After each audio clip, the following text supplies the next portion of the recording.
شروع فیلم با یه فلشبک به زندگی کاراکتر اصلیمونه، جایی که پشت سر بچهای کم سن و سالو دارن یه بارکد خالکوبی میکنن، انگار که یه کالا باشن و این کد برای شناساییشون. نوع برخورد هم همینه، یه عالم بچه‌ای که تربیت میشن برای مبارزه کردن، برای شستشوی مغزی و در نهایت تبدیل شدن به هیتمن، آدم کش. تو این سازوکار اسم وجود نداره، هر کدوم از این هیتمنایی که برای پول جون آدما رو میگیرن یه شماره دارن. با کاراکتر بعدیمون هم آشنا میشیم، مایکل ویتیر، یه مأمور مخصوص پلیس اینترپل، کسی که الان 3 ساله داره دنبال یه سوژه میگرده که الان قشنگ توی خونش و پشت میز کار خودش نشسته. هیتمن میگه چطوری مایک؟ فکر نمی‌کردی اینجا ببینیم نه؟ 3 سال تموم دنبالم میگشتی، گفتم شاید کافی باشه، لازمه یکم با هم دیگه حرف بزنیم. تو مایک آدم خوبی هستی مگه نه؟ میخوام بدونم تا حالا آدم کشتی؟ گمون میکنم که آره، حتما این کاری کردی. بهم بگو حس تو موقع چی بود؟ مایک توی فکر اینه که الان باید چه جوابی بده که همینجا کات میریم به 3 ماه قبل. مأمور 47 یه مأموریت آدم کشی جدید داره توی نیجریه، بدون دردسر انجامش میده. توی لابی هتل نشسته که یک لیدی بانویی بهش آمار میده. هیتمن خیلی اهل این داستانا نیست، یعنی کلا اهل این داستانا نیست. با اون سازوکاری که توش بزرگ شده معلومه که نمیتونه یه آدم نرمال باشه. هیتمن یه لپتاپ مخصوص داره از طرف آژانس، تنها راه ارتباطش هم همین لپتاپ و صدای یه نفری به اسم دایانا میگه مأموریت رو با موفقیت انجام دادی،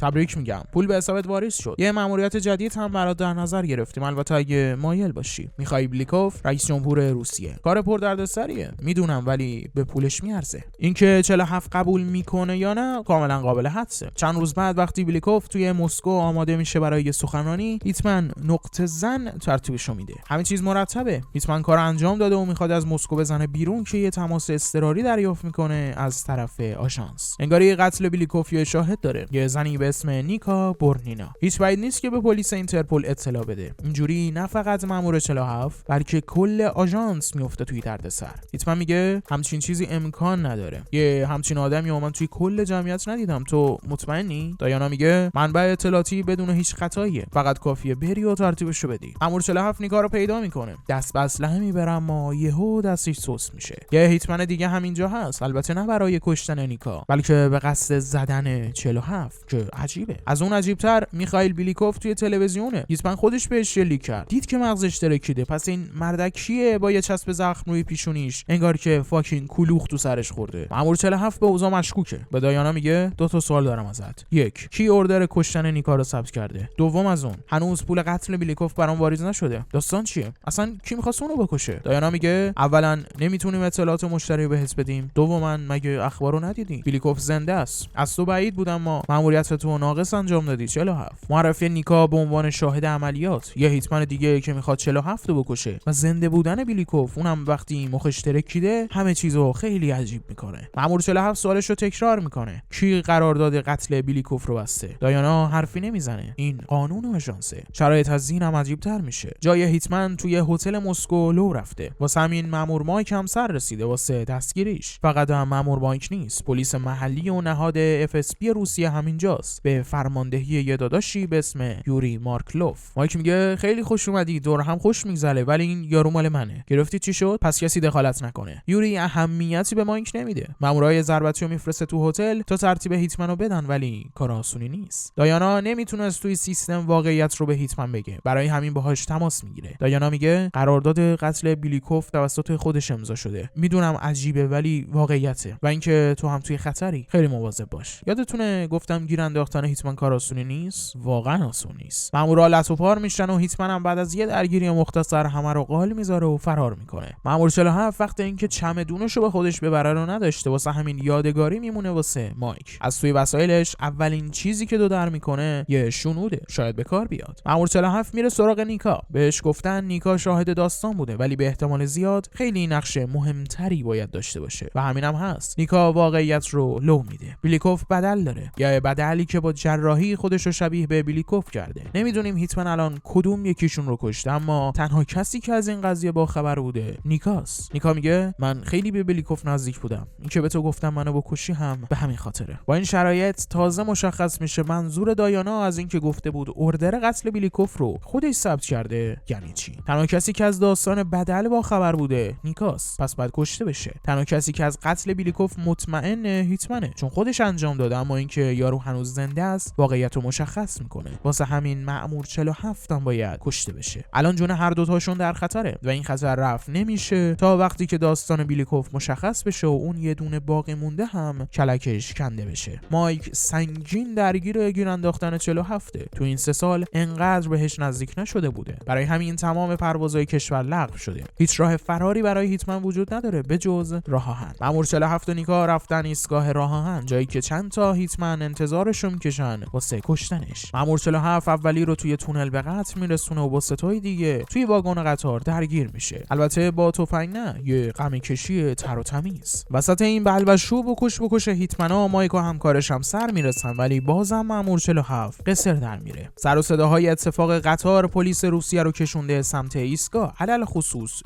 یوری به مایک میگه بهت گفته بودم اون اگه مجرمم باشه توی خاک روسیه است، پس به تو مربوط نمیشه بازرس. اگه دخالتاتو ادامه بدی دستور دیپورتت رو صادر میکنم. مفهومه؟ هیتمن نمیتونه به نیکا اعتماد کنه. چرا یه همچین راز بزرگی و نیکا باید در مورد بیلیکوف بدونه؟ واسه همین نیکا بهش اعتراف میکنه. نیکا روسبی اختصاصی بیلیکوف بوده. بیلیکوف یه روانی به تمام معناست. نیکا تلاش کرده از دستش فرار کنه. دونستن رازش و فرار از دست بیلیکوف دلیل اینه که به 47 مأموریت دادن تا خلاصش کنه. اون شنود بود که مایک از گیف مأمور 47 کش رفت. اینجا به کار اومده. وصلش میکنه به لباس یوری و الان هم در حال شنود کردنشن. مایک حد زده بود که گیر دادنای یوری بی‌دلیل نیست و واقعا هم نیست. یوری خودش خدنگ بیلیکوفه. الان هم دستور داره شر مایکو کم کنه و بعدش به خلاص کردن نیکا و 47 برسه، قبل از اینکه همه چیز لو بره و بیفتن توی دردسر. اما اینکه چی لو بره رو مایک هنوز بیخبر ازش. مأمور 47 یه قرار داره با یه پیرمردی به اسم اسمیت، البته الان خودش بالای پشت بومه. به اسمیت میگه خب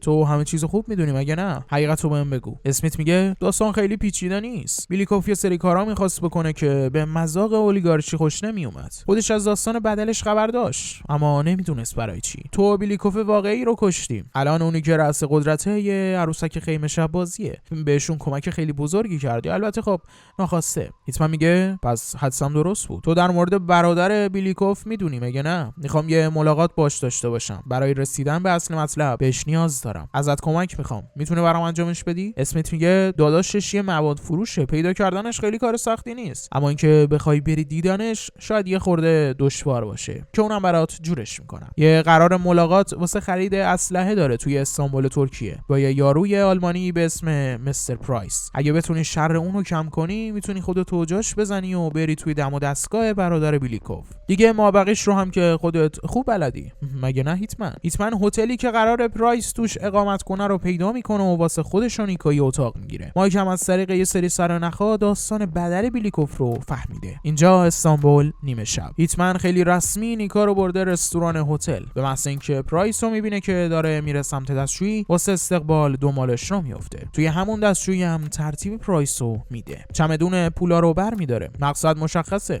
خونه اودر برادر میخائیل بیلیکوف. اودر خودش تالا پرایس رو ندیده. پس خبر نداره که داستان چیه. شروع میکنه معرفی کردن اسلحه‌هاش برای معامله. اما دور و بریای اودر از واقعیت خبر دارن. اینکه این کچلی که اینجا نشسته پرایس نیست. هیتمن موقعیت رو که مناسب میبینه کاری که براش اومده رو انجام میده. کشتن اودر برادر بیلیکوف. چراش رو جلوتر میفهمیم. مایک مشغول چمدونیه که توی هتل پیدا کرده. همه وسایل برای آدم کش نرماله به جز یه کلید شبیه به صلیب مسیح. هیتمن داره نیکا رو میرسونه یه جای امن تا از اونجا بتونه از روسیه خارج بشه. نیکا میگه ازت ممنونم. به خاطر من خیلی توی دردسر افتادیم. چرا خودت هم نمیای که با هم از اینجا بریم یه جایی که کسی دستش بهمون نرسه؟ مأمور 47 میگه نشدنیه. این قضیه تموم نمیشه تا وقتی که شر میخائیل رو بکنم. یا خودش یا بدلش. فرقی نمیکنه هر کدوم که زنده است. نیکا میگه تو راستی اسمتو بهم نگفتی. هیتمن میگه جایی که من توش بزرگ شدم آدما اسم ندارن، فقط یه شمارن. منم 47م. نیکا رو به قطار میرسونه و میره دنبال ادامه کارش. مایک از مرگ برادر بیلیکوف با خبر شده. این وسط این نمیتونه اتفاقی باشه. مایک هم ربط و خطشو پیدا میکنه. کی قراره توی مراسم برادر بیلیکوف سخنرانی کنه؟ دقیقاً خود بیلیکوف. یه فرصت مناسب واسه خلاص کردنش. توی کلیسا همه چیز آماده است. اطراف پر از نیروهای امنیتی برای حفاظت از جون رئیس جمهور. یوری هم داره میره که به کارش برسه، اما توی دفتر خودش یهویی خف میشه. وقتی به هوش میاد که مأمور 47 بالا سرش وایساده، خودش هم نشسته توی یه وانه آب. هیتمن میگه بدون حاشیه بریم سر اصل مطلب. یه بیسیم به دستت بسته شده که ازت میخوام رأس ساعت ساعت 2:30 به نیروهات یعنی کل سربازای FSB دستور قتل بیلیکوف رو بدی. البته توی انتخاب آزادی. اگه این کارو نکنی یه جریان برق 3000 آمپری از وان رد میشه. واسه کشتن یه آدم زیاده اما محکم کاری که ایرادی نداره. هان به نظرم انجامش بده. یورو میگه هیچی دست من نیست عوضی، تو اصلا از واقعیت خبر نداری. اما هیتمن اهمیتی به این داستان نمیده. مایک میدونه که قراره یه اتفاقی بیفته. به افسر ارشدم میگه، اما اونم میگه ما کارمون رو بلدیم جناب. بیشتر از 100 تا نیروی زبده از رئیس جمهور محافظت میکنن. هیچ اتفاقی قرار نیست اینجا بیفته. البته راست میگه، قرار نیست کسی از بیرون کاری بکنه. همون 100 تا نیروی زبده هم کافیه. سخنرانی بیلیکوف شروع میشه. تایمر میره جلو و تا خوش شدن یوری چیزی نمونده. یوری دستور شلیک به بیلیکوف رو میده. شیشه ضد گلوله ازش محافظت میکنه. اما قرار نیست اینجا کار تموم بشه. این شلیک شروع یه هرج و مرجه. مأمور 47 با لباس مخصوص ارتش همه محافظای بیلیکوف رو خلاص میکنه و خودش هم خرکش میکنه توی اتاق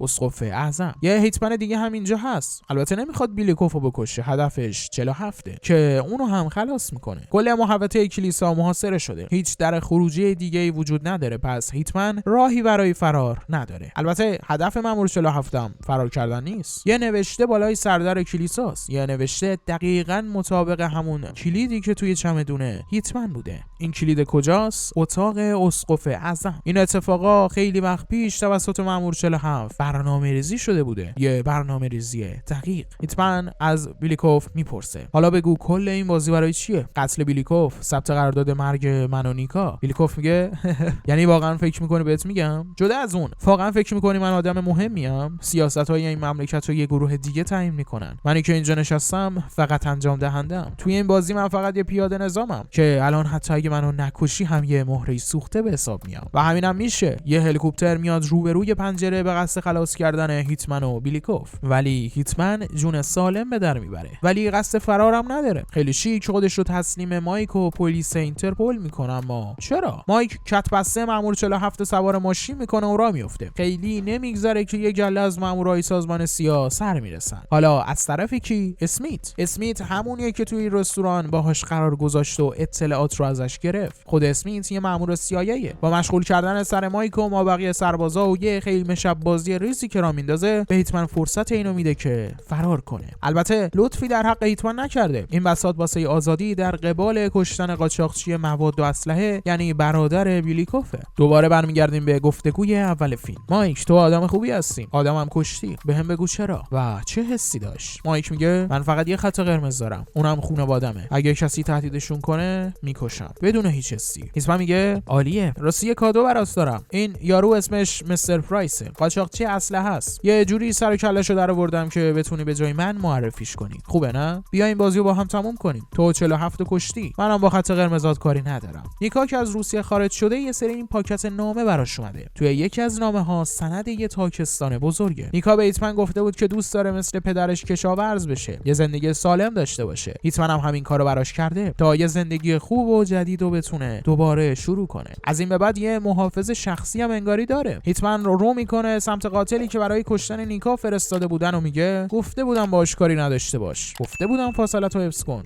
مگه نه؟ و این بود خلاصه فیلم هیتمن تولید سال 2007. نمیدونم اول از نقاط قوت شروع کنیم یا اینکه از نقاط ضعف، چون نقاط ضعفش خیلی تو چشم میزنه. اما نقاط قوت فیلم اول از همه صحنه‌های اکشن جذابه. صحنه‌های اکشن و تیراندازیش میشه گفت عملکرد خوبی داره. مبارزه‌ها، تعقیب و گریزا و درگیری‌ها یه ریتم سریع و توی اجرا داره که باعث میشه طرفدارای ژانر اکشن ازش لذت ببرن. مدل مبارزه و اسلحه‌های مأمور 47 به بازی یه جورایی میشه گفت وفاداره. همینطور طراحی ظاهر شخصیت اصلی، یک کله تراشیده، کت شلوار رسمی مشکی و کراوات قرمز، ظاهر کاملا شبیه به کاراکتر بازیه. از این لحاظ فیلم تلاش کرده تا حداقل از نظر بصری به منبع اقتباس خودش وفادار باشه. نکته مثبت بعدیش فضاسازی خوبشه، یه فضاسازی سرد و مرموز. طراحی صحنه‌ها، موسیقی و فضاسازی روسیش تونسته یه حالت مرموز و دارک به فیلم بده که به تم داستان میخونه و یه جورایی میشه گفت همخونی داره. و اما نگم برات از نقاط ضعفش، بزرگترین نقطه ضعف این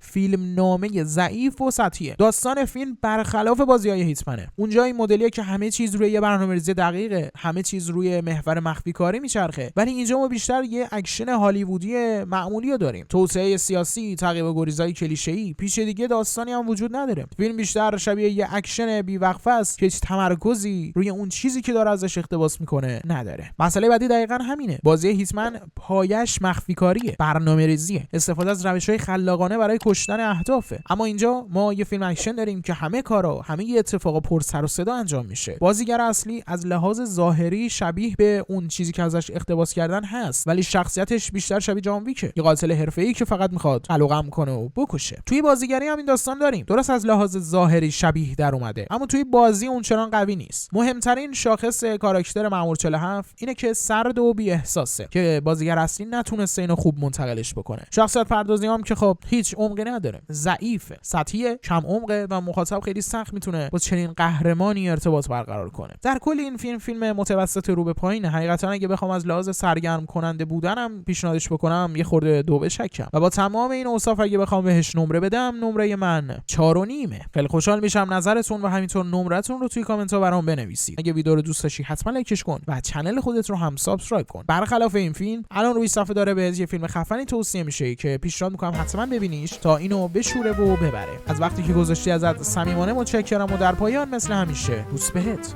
سم سینما خلاصه فیلم های اعلان دار. سم سینما بهترین کانال خلاصه فیلم دنیا.